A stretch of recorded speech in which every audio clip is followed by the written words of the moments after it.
Buenas tardes. Arratsaldeon, ¿cómo estáis? Bien. Vale, bueno. Pues yo, como siempre, os voy a agradecer que hayáis acudido a esta casa para escuchar poesía una tarde más. Para no olvidarlo, voy a agradecer también a Casa de Cultura que siga abriendo este espacio para la poesía, a Urchi, que nos alienta desde la cabina cada tarde. Gracias a Antonio Méndez Rubio, que es el poeta invitado esta tarde. Gracias por aceptar esta invitación. Y antes de proceder, con vuestro permiso y con el permiso de Antonio, quiero hoy recordar a una persona muy querida, gran lector, amante de la literatura, crítico impenitente, sagaz, buena gente, que tal día como hoy, hace 3 años, nos dejó. Me refiero a Patxi López de Foronda. Goian bego, Patxi. Sé que esta cita te habría gustado de verdad. Bien, dicho esto, gracias por permitirme que lo haga, os diré algunas cosillas sobre Antonio antes de que él tome la palabra y, bueno, os regalé su palabra, su poesía.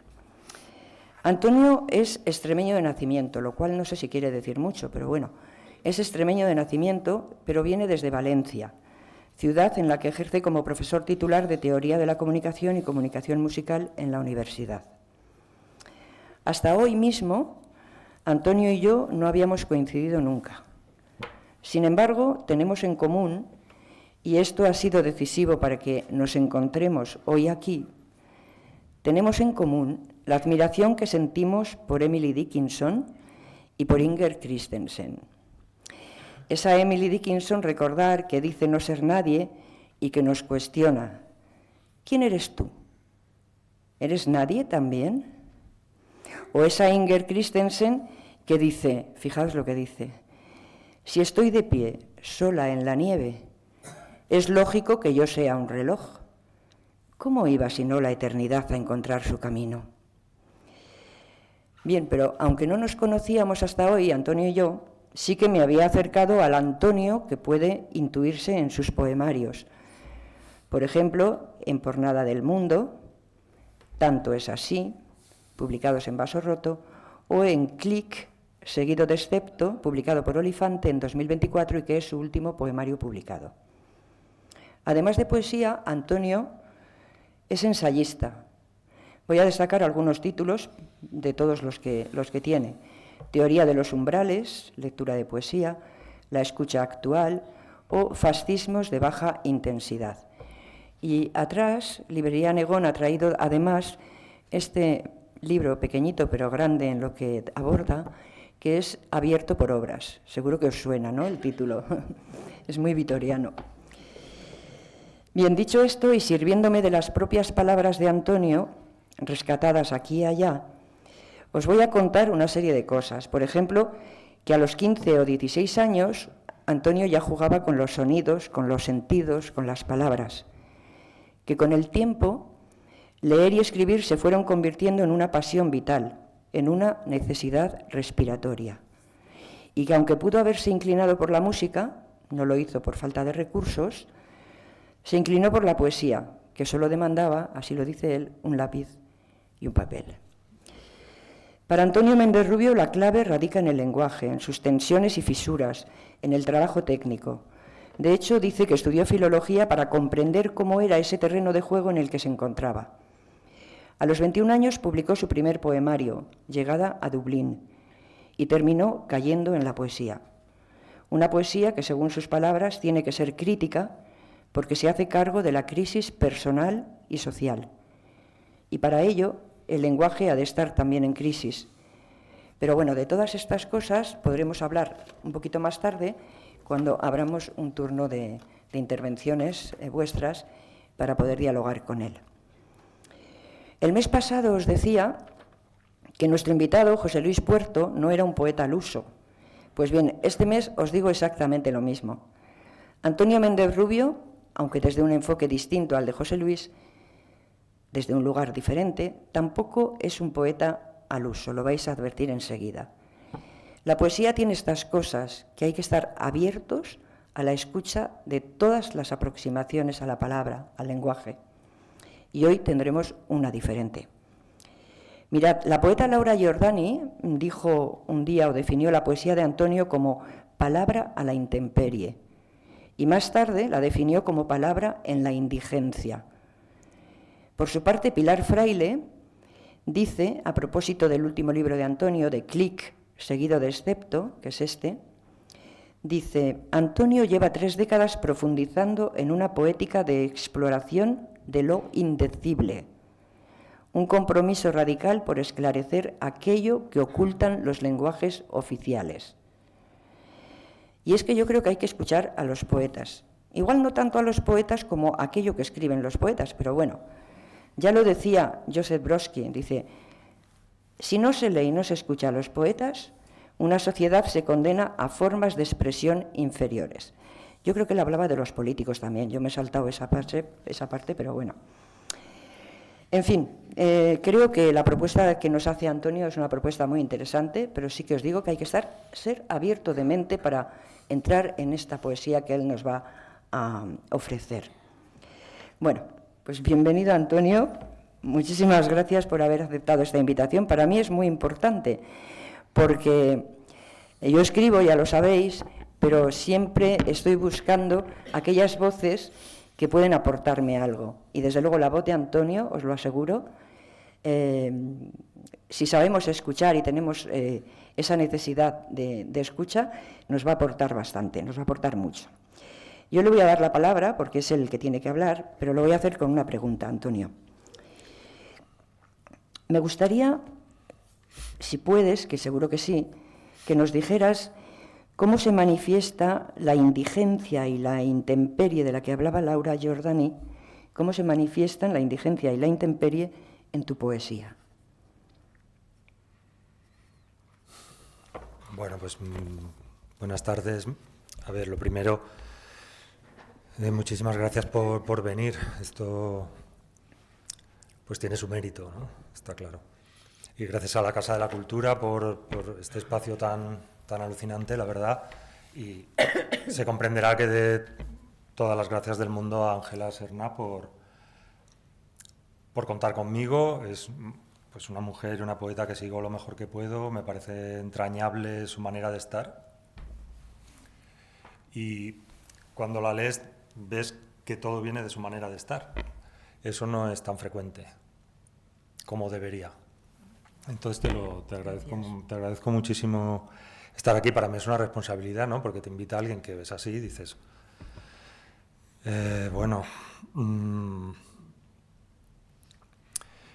Y además ha dicho algo así como, si yo voy a un sitio a escuchar poesía y me dicen, tienes que estar abierto de mente, yo ya me lo pienso, ya digo, vamos, ya empezamos bien, ¿sabes? Y eso va en relación con la pregunta que me has hecho, en realidad. O sea, bueno, lo que habíamos hablado de empezar hablando y yo leer algunos poemas, porque creo que es lo primero que hay que hacer, o sea, dar la cara, y luego seguir con los comentarios o diálogo. Pero lo que no quiero es hacer lecturas comentadas o alternar lectura y comentario, porque creo que eso trampea las dos cosas, el comentario y la lectura de poemas. Pero bueno, sí que sobre la pregunta que me haces, es una buena pregunta, porque esta cuestión de la indigencia me parece un tanto fuerte, ¿no? Porque las resonancias de indigencia, pues, uno a lo mejor no puede asumirlas, ¿no? Ni debe. Pero sí que entiendo que desde el lado de la escritura hay una intemperie o hay una carencia, una precariedad, que es un término que hemos hablado alguna vez, una precariedad que viene de... Bueno, a partir de ahora todo lo que diga es lo que yo pienso, o sea, no es aquí nadie... Yo no voy a sentar cátedra a categorizar nada, o sea, es como yo lo vivo, ¿de acuerdo? Si a alguien le sirve, ojalá, y si luego nos podemos escuchar, pues genial, pero mi vivencia es precaria, mi vivencia es precaria de la escritura por el mundo en el que estamos, o sea... Es lo primero que tengo que decir, o sea, cómo escribir de una forma más completa, con un mensaje más claro, con una temática reconocible, con una voz así como plena o propia. O sea, yo todo eso... Me faltan recursos porque el mundo real no... Insisto, tal y como yo lo vivo, a mí no me da para tanto. Y no lo digo irónicamente, es que es así. O sea, es así en el sentido de la falta, ¿no? O sea, yo encuentro en la escritura de poemas y en la lectura el lugar de la falta, o sea, donde echo en falta a los demás, echo en falta mundo, echo en falta mundo sobre todo. Y me encuentro de otra manera con el mundo gracias a la poesía, no solo la mía en general. Me encuentro de una manera que en el mundo no encuentro. Es decir, no encuentro en el mundo una manera de encontrarme con el mundo como la que me ofrece la poesía. Lo que es verdad es que el precio es de una inseguridad o una precariedad que cuesta asumir, pero que creo que tiene que ver con esta clase de mundo donde siempre nos falta más de lo que tenemos, ¿no? Y me parece que el sentido de la poesía pasa por ahí, por asumir la falta de otra manera, de una manera quizá más libre, más compartida, más creativa. Creativa me parece un poco altisonante. No sé si yo podría defender que lo que hago es creativo, pero sí que es verdad que es un encuentro con la insuficiencia, ¿no? Sentirte insuficiente. Por eso, y termino con esta primera intervención, pues yo puedo hablar de un mundo en crisis, pero no lo hago a través de los temas, por ejemplo. O sea, no, de hecho, me cuesta entrar en poemas que tienen el tema como muy claro de antemano, o sea, porque a mí el tema o sea, la temática para mí implica que ya estás en una posición donde ves claro algo y no es mi caso. A mí el agua del río donde yo estoy baja turbia. Baja turbia. Y cuando a veces te dicen, es que no me ha quedado claro lo que quieres decir, que esto pasa, si no ya lo veréis. Lo único que yo puedo decir, y lo digo ya de entrada y paso a leer algunos textos, es que justamente por eso lo he escrito, porque si yo algo lo veo muy claro no me nace escribir, no necesito escribir o leer poesía. Este es mi caso, ¿vale? Justamente la necesidad de la poesía viene en mi caso de cuando algo me falta, incluida la claridad, algo que vives, que sientes, que percibes o que intuyes, pero que no, y que notas que es muy decisivo y al mismo tiempo no consigues atraparlo o identificarlo bien. Entonces ahí es cuando acude el poema o el lenguaje poético, ¿no?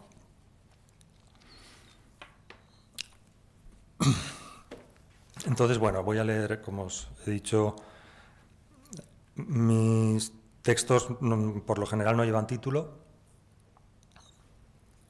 y ya he dicho que luego hablamos, ¿vale? Pero prefiero ahora compartirlos tal como son.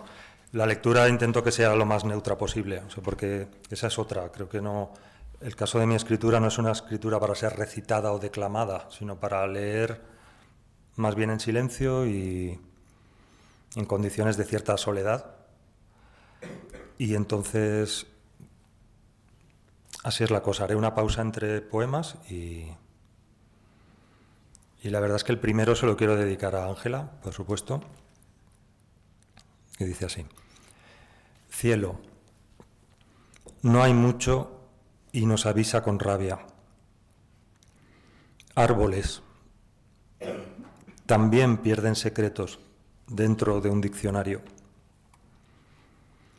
Tiempo es una negación en la que nos afirmamos. Pájaros, ninguno vuela solo ni ninguno canta igual que ningún otro. Poema no, simplemente respira, tan dentro que sale fuera.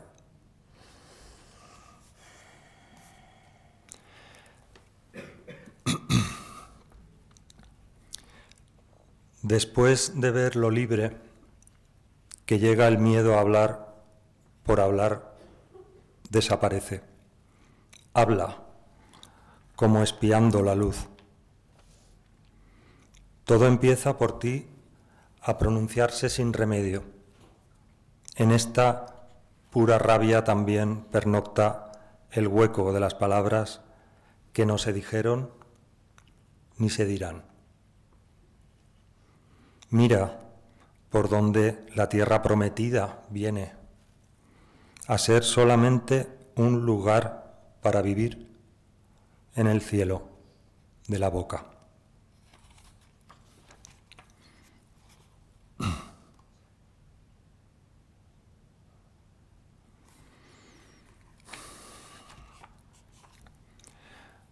Da tiempo, dar todo el tiempo, mirar nada salvo la simple intransición acústica del verbo.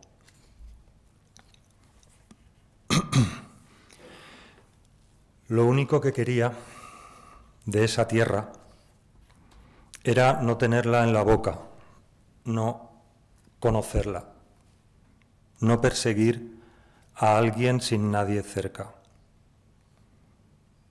y respirar, oler a nada hasta en el aire extractos de amapola. Era tanto pedir.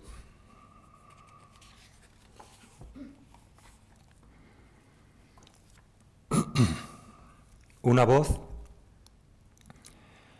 exclamaba creyendo que estaba viendo mundo: nieve, nieve. Unos pasos se cruzaban sabiendo que no era nieve lo que se hundía.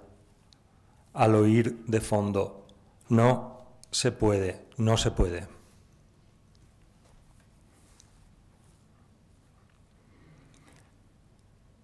Deja oír hierba bajo los pasos, dejándote de ver. ¿Qué pasa? Hazte entonces ausente.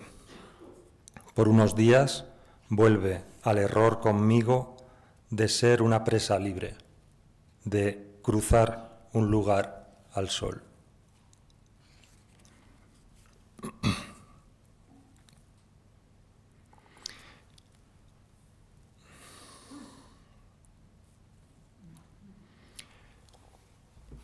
Igual que los espejos sirven para respetar las leyes,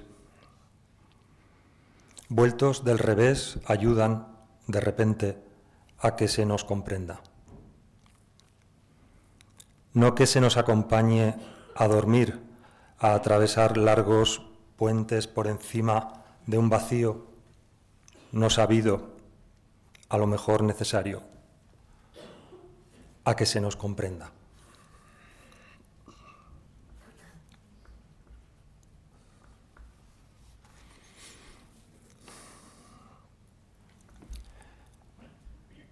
Fuerza esa claridad, luz de repente ciega de tanto esperar, que alguien a través de ti vea alguna vez algún mundo.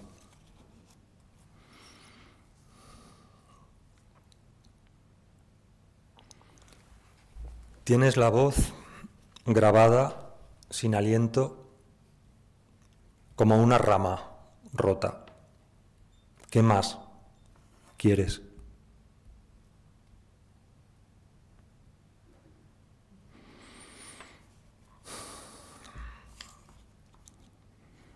De noche así.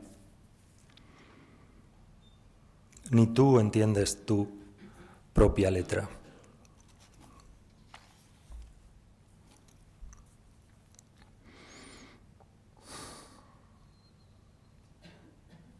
Oyes a alguien que no grita.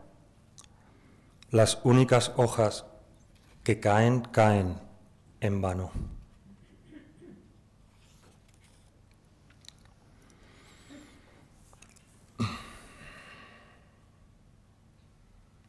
En balde, de madrugada, todo lo dado junto sin forma ni de elegirse ni de empezar, esforzándose por volver a darse. Todo se cuida así de que no haya justicia.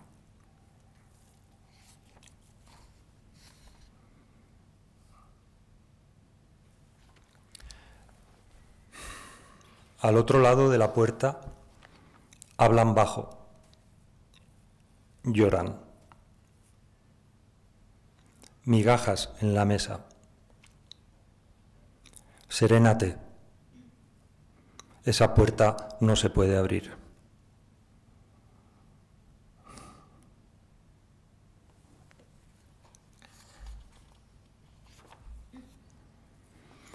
Oído al vacío.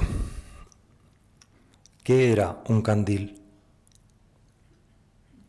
Depositas toda tu confianza en esa pregunta. Te asalta como aviso al poner atención al alba, al hablar del azar.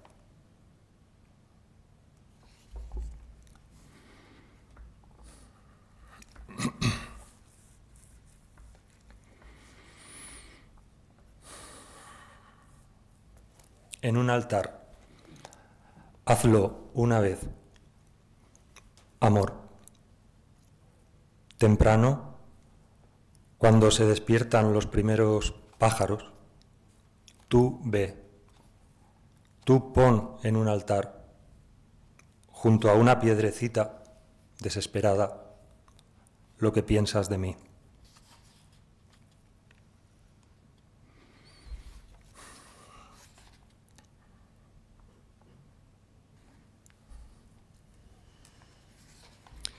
Al oído.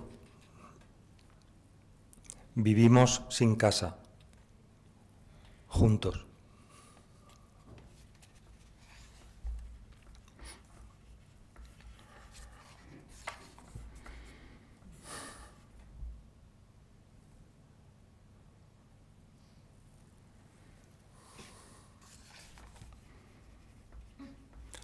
Las letras inservibles, primero, y luego todas las demás letras del alfabeto.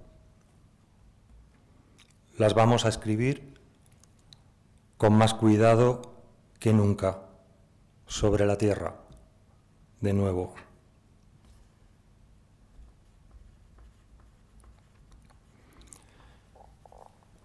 Además de imposibles espectros que se tapan con cuidado la boca por oírnos a nosotros, ¿qué más nos queda por buscar aquí? Di.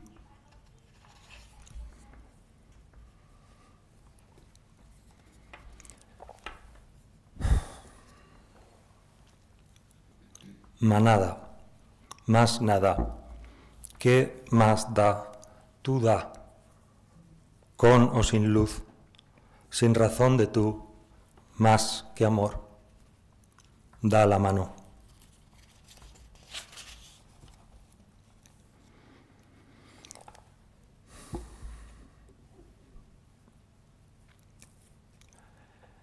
Señas tras el cristal, justo antes de romperse. Hablas por escuchar algo, ramas calladas, un exceso de letras, para poder poner un solo nombre a cada cosa. De ilusión a ilusión, de muro en muro, como si tuviera peso, se cae también el sol. Que no hay mundo a salvo del mundo. Lo que hay es más que mundo.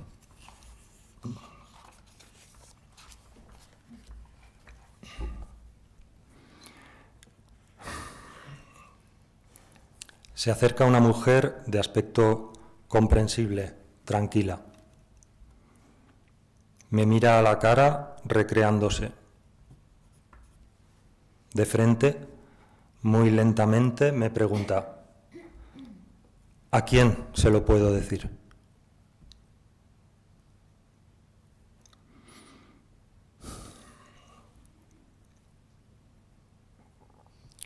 La humillación apacigua como nada el mundo. Lo vuelve mundo. Coloca cada sol en su nuevo día. Cada casa en su exactitud. Hace de umbral.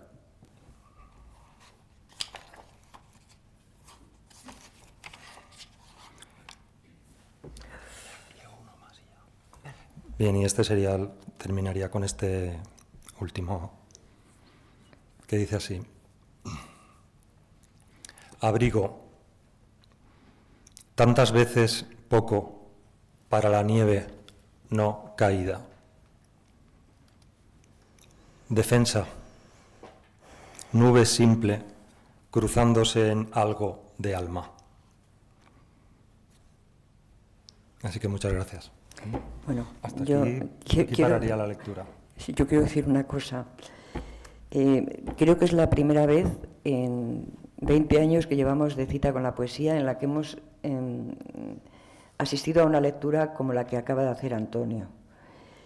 No sé a vosotras y a vosotros, a mí esta manera de leer entrecortada, como queriendo dar a cada palabra su entidad, como si costase avanzar, ha sido una lectura para mí sobrecogedora, sinceramente. Por otro lado, estaba yo pensando mientras leía, en este mundo en el que vamos tan deprisa, tan rápido, con tanto ruido, asistir a una lectura casi a cámara lenta. Bueno, no hay más que ver el silencio que ha habido en esta sala mientras él leía. O sea, tenuemente se ha escuchado un ligero carraspeo, pero ha habido un silencio que hablaba muy elocuente, vaya.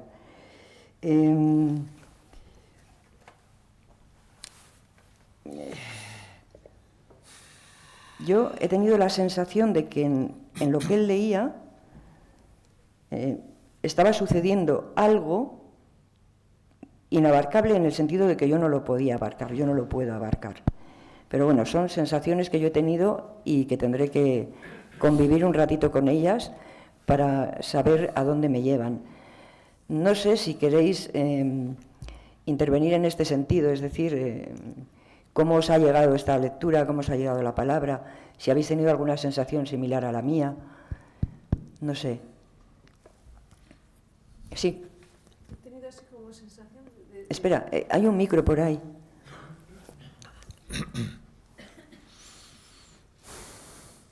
Yo he tenido así una sensación como desasosiego, ¿no?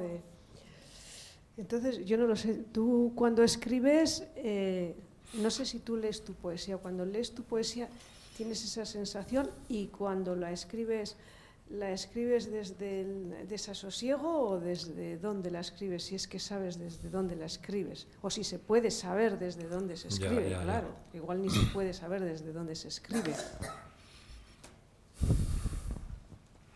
No, yo escribo desde la necesidad de escribir, o sea, es como un timbre que suena de una manera que me llama a escribir porque lo necesito.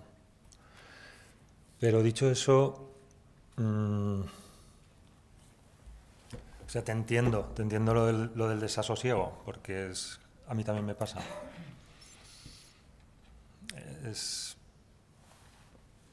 Lo he intentado decir al principio, ¿no? También es una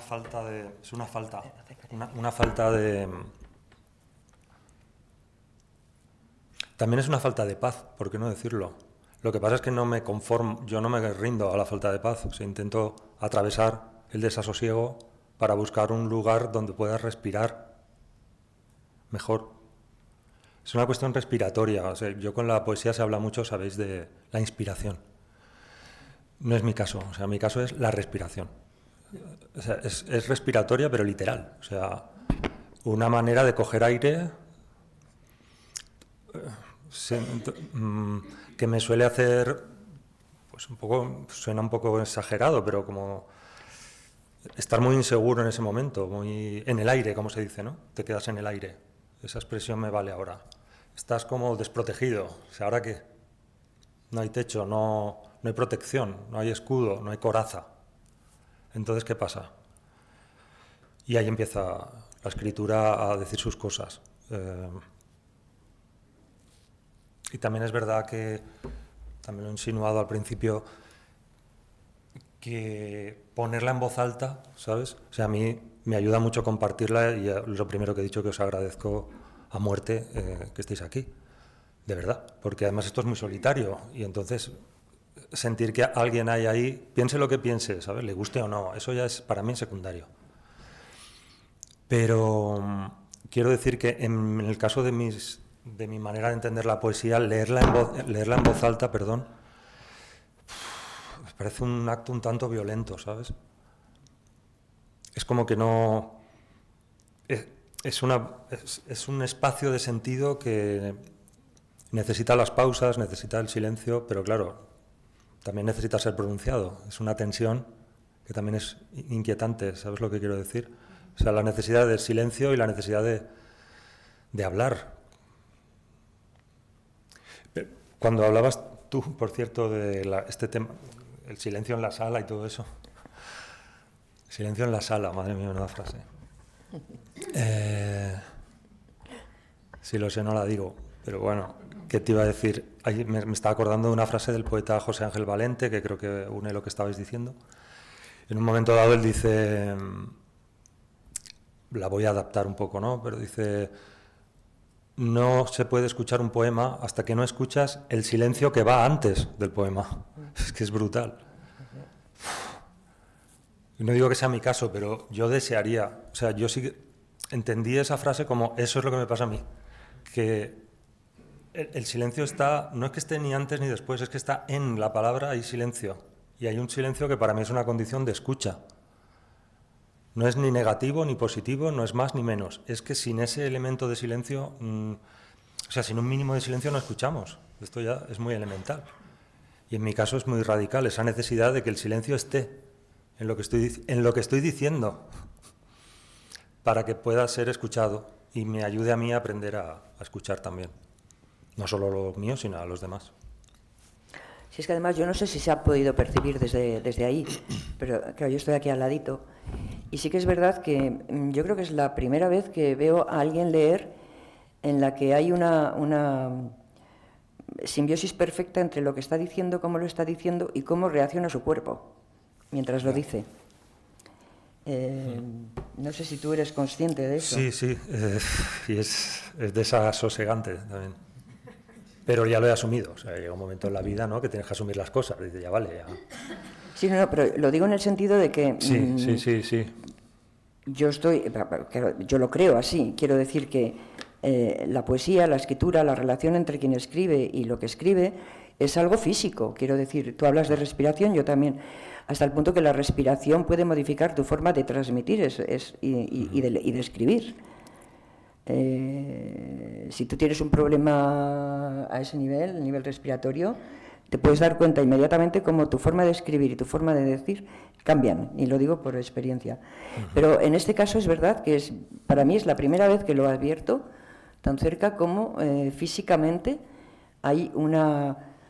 Pues sí, era lo que decías, cómo lo decías y cómo tu cuerpo reaccionaba en el momento de decirlo, era todo uno. Y ese desasosiego del que tú hablas, o algo sobrecogedor que decía yo antes, se manifiesta en la manera de es como si no quisieras hacerlo, pero crees que tienes que hacerlo. Claro, porque hay una resistencia del yo, ya lo he dicho. El yo, entre otras cosas que tenemos en la caja de herramientas, pues el yo aspira a ser reconocido, a ser escuchado y si es aplaudido, mejor. Ser visto, ser oído, esas cosas que ya sabemos, ¿no? Entonces pasa también aquí, hay un yo que quiere decir las cosas a su manera. Entonces, a mí, la poesía, ya he dicho tanto la escritura como la lectura, la poesía también en sentido amplio, ¿eh? No hablo solo de la poesía en poemas, pues en música, en el cine, en las actitudes cotidianas hay más poesía a veces que en algunos poemas, o sea, ojo con esto. Bueno, pues a mí la poesía intento que me enseñe a decirle a mi yo, tú no mandas aquí ahora mismo, o sea, una vez paseando por Galicia, en una huerta perdida no sé dónde, había un cartel, había una huerta pequeñísima, y había un cartel que ponía, aquí mando eu. Era alucinante porque era un lugar microscópico, pero el cartel era muy grande y las letras eran grandotas, ¿no? Era como, que te quede claro, ¿no? Entonces, es eso, pero al revés. O sea, aquí mando yo, es el poema el que necesita hacerse espacio, porque el poema no habla como yo. O sea, es que yo no soy un poema. Y ya decir que soy poeta es mucho decir. Porque, vamos a ver, relájate un poco. O sea, ser poeta son palabras mayores. Otra cosa es escribir, o sea, el trabajo. Yo también pues vengo de una familia de clase trabajadora y siempre las medidas de las cosas venían de has trabajado, te lo estás trabajando, te estás esforzando, entonces ¿qué quieres? Entonces el planteamiento con el poema es así, es el trabajo del poema en cierto modo va a sonar un poco metafísico, pero me apoyo en lo que tú decías de lo físico, el poema trabaja conmigo, o sea, me trabaja a mí, es más que yo, el texto es más que yo. Yo no puedo venir aquí a decir las cosas a mi manera. Yo intento escuchar un texto que sale de mí, pero que me excede. Y por tanto, hay una tensión. Lo que pasa que, ya puestos, verás, no me quiero alargar, pero no sé si os pasa, pero a mí me pasa esto como el niño de la película que dice, oigo voces, el del sexto sentido. Pues yo oigo, me vienen frases, ¿no? De cosas que has aprendido y que no he dicho yo. Por ejemplo, conforme te oía la pregunta, hay un autor que para mí es clave, y eso que se supone que no es poeta, estoy hablando de Samuel Beckett, y de su teatro, bueno, ya no es teatro, es la forma de escribir de Beckett, ¿no? Mal llamada teatro del absurdo, porque es una manera de descalificarlo demasiado fácil. Y por otra parte, momentos de absurdo tenemos todos, pero se trata de atravesarlos, ¿no? Y no saber atravesarlos está teniendo consecuencias en la ansiedad, que si salud mental, que si la pandemia de la depresión y no sé cuántas cosas más. Entonces hay un momento, acabo ya, perdón, en que en un ensayo de una obra teatral suya, de una pieza, un actor, tenían los cuadernos delante, ¿no?, de los textos que había que interpretar. Y se ve que el actor, pues claro, si alguien aquí estáis familiarizados o familiarizados con Beckett, pues ostras, eso sí que es desasosiego, ¿vale? Y entonces se ve que el actor ya, en un momento dado, no conseguía poner en voz su parte. Y ya se encaró a él, ya desesperado, a Beckett, y le dijo, es que no sé decirlo, no sé interpretarlo. Y parece ser que Beckett le dijo, di lo que pone. Y esa es otra que se me quedó. O sea, yo intento decir lo que pone. Si en lo que pone hay un corte de verso, o hay una palabra que se queda en suspenso, o hay una elipsis, o hay un cambio sintáctico, pues es lo que hay. Quiero decirte, yo no puedo ahora imponerle a eso una especie de sonsonete para recitarlo y que suene bien, porque lo de sonar bien a estas alturas ya está muy discutido. O sea, suena bien lo que por convenciones hemos acordado que suena bien. Y lo que no es ruido, pero, ostras, el oído creo que lo tenemos para ensancharlo, no para llevarlo como una mula de carga, siempre por el mismo carril. Pero bueno, esa ya es mi visión de la jugada, nada más. Yeah. No sé si hay alguien que quiere intervenir. Bueno, a mí más que desasosiego, ha habido dos palabritas que me han llamado la atención. Ángela ha hablado de una cita que decía que tú expresabas lo indecible, que me parece un poquitín moneda muy corriente para elogiar la poesía. Pero tú sobre todo te has definido como alguien que escribe desde la falta y que no da soluciones, que no das nada. Y lo que me ha llamado la atención en la poesía es que está llena de negaciones, está llena de paradojas, tiene abundantes preguntas sin respuesta. Es decir, tú al final lo que expresas que es, como tú has dicho, la ausencia sin más de algo, la falta de algo, pero sin dar soluciones. O sea, nos quedamos así, como a dos velas.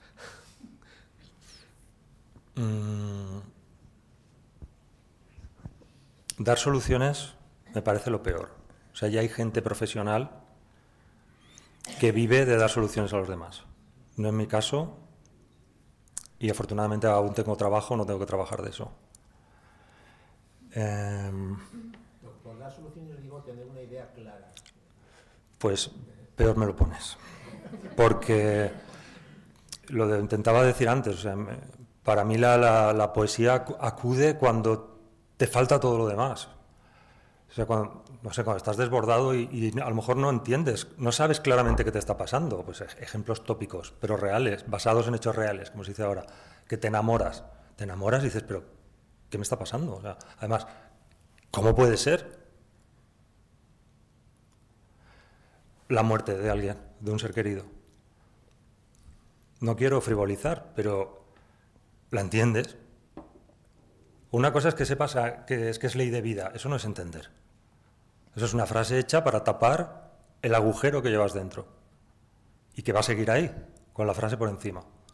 Entonces, la falta de alguien, ¿no? Echar en falta a alguien y que no puede estar contigo, o que quieres que esté y no está.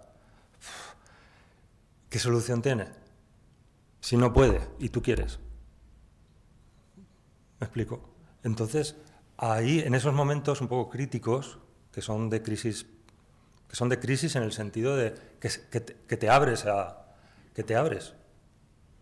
Porque, bueno, a ver, la solución estándar es cerrarte, ¿vale? Pero esa es la que luego a largo plazo creo que te hace más daño. Para mí la poesía tiene esta dimensión de abrirte a que corra el aire y dar espacio, Es que hay una cosa que sé que no has querido decir eso, pero lo voy a usar para jugar con las palabras que has dicho, no das nada. Y yo he leído un poema adrede que dice, da tiempo, dar todo el tiempo, que para mí significa dos cosas a la vez.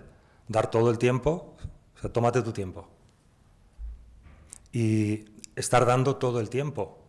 Esto sería una forma, como yo defendería la poesía, no ya la mía, sino la manera de entender la poesía en el mundo. Un lugar, que da espacio, que da tiempo. Que te da tiempo, no está marcado, no hay prisa. No hay obligación ni siquiera de sacar una conclusión, de tener las cosas claras, de tener un objetivo, ¿sabes? Todo aquello que se supone que tiene que tener el lenguaje para tener un sentido y una función. Sin embargo, el poema, para mí, desafía y dice, yo estoy aquí para dar. Y ahora tú verás qué es lo que quieres. Claro, ahí el poema pasa a ti, ¿no? Es decir, ¿qué quieres? Si quieres claridad, pues a lo mejor este no es tu sitio. No pasa nada. ¿Qué va a pasar? Pero bueno, al menos intento que se abra un poco más el sitio, ¿no? Por decir así. Escribiendo o leyendo así, que haya un poco más de espacio, espaciar el momento. Es que con eso yo ya voy bien, ¿sabes? Digamos. Pero bueno, son maneras de verlo. ¿Hay alguien más que quiera intervenir? Hay un turno, Sí. Bueno, me voy a atrever. Me voy a atrever a hablar cuando yo no leo poesía hace muchísimos años. Y entonces, precisamente leí el correo ayer, creo que era, y me interesó mucho las palabras que habías dicho. Y digo, bueno, pues esto me gusta. Acércate el micro. Así, vale. Así. Entonces pensé, esto me gusta. Entonces, claro, ha sido un descubrimiento. O sea, yo me lo he pasado estupendamente. Hay una cosa, por ejemplo, tú has hablado de Beckett, y yo en algún momento he pensado, después de la lectura, me ha venido a la cabeza El innombrable, de Beckett. Entonces, a mí me ha gustado, y además creo que me ha gustado cómo ha estado leído. Bueno, ya veis que estoy nerviosa. Porque no se entendía al uso, pero te llevaba a mundos que igual no los comprendías muy bien, pero te lleva a mundos. Y me ha gustado como la dureza de la dicción, del espacio, del silencio. Yo no me he dado cuenta, muchas veces seguro que he pensado, o no he pensado, que un poema terminaba y otro empezaba, pero creo que para mí ha sido un poema entero, no había mucha diferencia. Luego sí había temáticas un poco distintas, pero todo era, no sé, algo que te llevaba a sitios que algunos te venían a la cabeza y luego otros están ahí. Entonces era como algo de descubrimiento, tanto en la forma como en el fondo. Y por eso me atrevo a hablar. Y bueno, por ahí. Y luego también otra imagen que he tenido era como que las frases tan cortas, o por lo menos en la lectura, no sé cómo está escrito, las frases tan cortas eran como martillazos en el mármol. Y a mí eso me gusta. O sea, esta especie de dureza que no es dureza, o sea, está entre el espacio-tiempo y la dureza. Pero no sé, a mí me ha gustado mucho y me alegro de haber venido. Igual ahora empiezo a leer poesía, pero creo que toda la poesía no me gusta. Todo el tipo de poesía no me gusta. Está así. ¿Puedes hablar? No, te lo agradezco, no sabes cuánto, los ánimos, porque también es muy desértico, ¿no? El escribir, el leer, bueno, y vivir por momentos es muy desértico, y eso no le quita valor, al contrario. Entonces, has señalado un punto que es decisivo también para mí, que es la cuestión de las fisuras o fracturas o esos cortes, ¿no? Una especie de fraseo entrecortado, que le falta el aire, diríamos, y tiene que cortar cuando no toca, porque dices, pues si no acaba la frase, ¿qué hace cortando ahí? Porque la frase se acaba, no se acaba cuando tú decides. Ahora vuelvo a hablar desde mí. La frase no se acaba cuando yo lo decido. O sea, la consecuencia de escuchar las palabras, como dice el rey de la bachata, escuchar las palabras, es que te dicen cosas que no esperas y que te cuesta, que hasta te pueden poner nervioso, literalmente. Nunca mejor dicho lo de literal. O sea, es que las letras tienen esa capacidad de, cuando las escuchas, que es lo que yo intento, porque yo decir aquí que escucho las palabras ya es mucho decir también, pero sí que creo que el poema para mí es más un lugar de escucha que de habla. Sé que parece contradictorio lo que acabo de decir, pero lo digo porque lo creo. Que el poema no es un lugar de discurso para hablar de otra manera, que tiene un lenguaje, sí, ya, pero para mí eso no es lo más importante. Lo más importante es que el poema además es un lugar donde aprender no a hablar de otra manera, sino a escuchar. Para empezar, las palabras del poema, o las letras, o las pausas, o los silencios, porque el silencio también se escucha, ¿no? Y quien no sabe escuchar el silencio, pues no sé yo si podrá luego saber escuchar lo que se le diga, ¿no? Creo que no. Entonces, la verdad es que te agradezco mucho, pues además que lo compartas, ¿no? Los nervios incluidos. O sea, nada, bienvenida al club y vamos adelante. ¿Alguna intervención más? ¿Sí? José, qué mal se ve, ¿no? Sí. Bueno, yo estoy sobrepasada. Me duele el estómago un mogollón de los nervios y de eso, ¿no? Pero lo que has dicho al final, yo sí creo, a ver, no lo tengo tampoco tan claro como para expresarme, pero para mí la manera de decir también es importante, porque la forma en la que has leído tú me parece que es la forma en la que como comunidad, estoy yéndome igual a otra cosa, es como deberíamos de volver a hablar, ¿no? Un poco desde la duda, desde el entrecortado, desde, no sé, desde la fragilidad, no desde el discurso. Entonces a mí también me parece que hay mucha poesía que en la manera, que igual, no sé si te he entendido bien eso que has dicho de la manera, ¿no? Pues que también es no sé si la manera es la forma o no sé, pero no sé si me estoy explicando bien. Pero quiero decir que para mí, has dicho que esa poesía tuya es para leer en silencio y en soledad, estoy de acuerdo, pero a mí también me parece que tiene un valor de declamarla así, porque tiene una manera muy concreta y diferente, no sé, ya paro, no sé si respecto a otro tipo de poesía, ¿no? No sé tampoco qué me refiero con ese otras poesías, otra forma de, no sé, ¿no? Ya. No, si no sabemos, ¿sabes? ¿Sabes? Sí, yo sí diría, de lo que hasta donde yo sé, que por ejemplo cuando pronuncias la palabra comunidad no nos vamos a otra cosa. Por ejemplo, no nos vamos de la soledad. Es que aquí hay muchas premisas y sobreentendidos que no dejan escuchar. O sea, son como taponcitos que llevamos en los oídos. Yo el primero, No. Por ejemplo, oyes soledad y entonces oyes como alguien aislado del mundo. Y oyes comunidad y oyes como un grupo de gente junta, ¿no? Algo así, sí, haciendo caricatura barata, fácil, rápida. Pero es demasiado fácil. Es decir, no estamos, o sea, ¿estamos seguros de que la soledad no nos une? Es decir, ¿puede la soledad ser común? ¿Puede estar siendo la soledad cada vez más común en los tiempos que corren?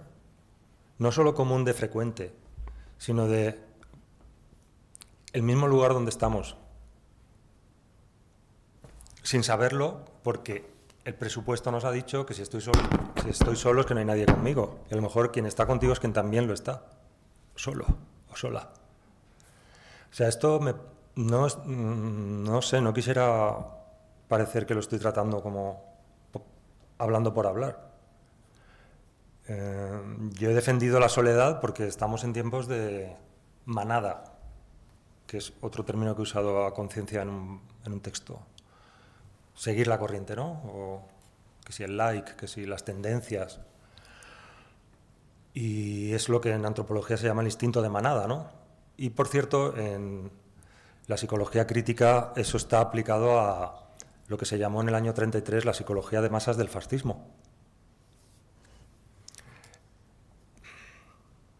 O sea, lo que está aquí en juego no es solo la soledad ni solo la comunidad, es cómo vivir la relación entre soledad y comunidad de otra manera, que no sea asimilable por el fascismo.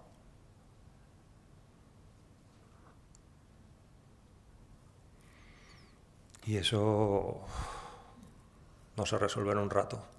Sí se resuelve, si es que se resuelve.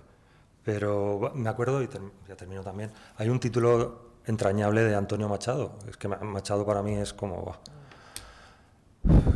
demasiado para el cuerpo, como se dice, para esos años, ¿no? Y con esa apariencia de discreción que tiene, pero de hecho, una vez escuché una entrevista a Pierpaolo Pasolini, que por cierto habló en los años 70 de nuevo fascismo y de fascismo televisivo, y así acabó el pobre.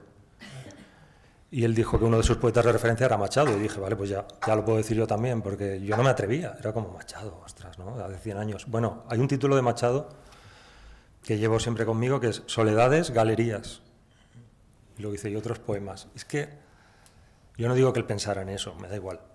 Yo lo que pienso es, ¿y si la soledad fuera una galería?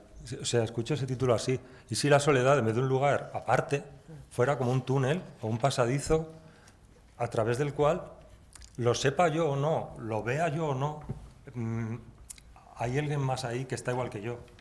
Está en el mismo sitio, igual de perdido, igual de perdida. Y necesitando una comunidad que no sea una manada,